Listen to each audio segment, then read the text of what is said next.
Hi everyone, welcome to Panda's diaries. Potato ஃப்ரையை வந்து நாங்கள் டிஃப்ரெண்ட்டாக வீட்டில் செஞ்சு சாப்பிடுவோம்.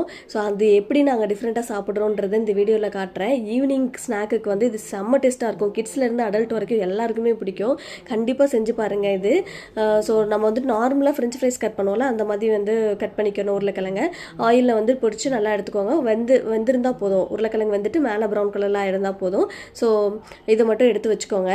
மெயினான இன்க்ரீடியன்ட்ஸ் வந்துட்டு பெரிய வெங்காயம் நல்லா குட்டி குட்டியாக நறுக்குனது, அதுக்கப்புறம் கொத்தமல்லி அதையுமே குட்டி குட்டியாக நறுக்கிக்கோங்க. இருந்துச்சுன்னா போட்டுக்கலாம், இல்லைன்னா ஸ்கிப் பண்ணிக்கலாம்.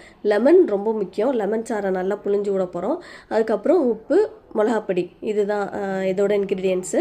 ஸோ நம்ம இந்த பொட்டேட்டோ ஃப்ரையெல்லாம் எடுத்து ஒரு பவுலில் போட்டுட்டு தென் உப்பு, மிளகாப்பொடி, அதுக்கப்புறம் நறுக்கி வச்ச வெங்காயம், கொத்தமல்லி, லெமன் சாறு போட்டு சாப்பிட்டு பாருங்கள். அப்பா செம்ம டேஸ்ட்டாக இருக்கும். ஈவினிங்க்கு ஏற்ற ஸ்நாக்கு. கண்டிப்பாக ரொம்ப பிடிக்கும் எல்லாருக்கும். நீங்கள் ட்ரை பண்ணி பாருங்கள். எங்கள் வீட்டிலலாம் வந்துட்டு பங்கு போட்டு சாப்பிடுவோம். வீடியோ பிடிச்சிருந்தா லைக் அண்ட் சப்ஸ்கிரைப் பண்ணிக்கோங்க. பாய்.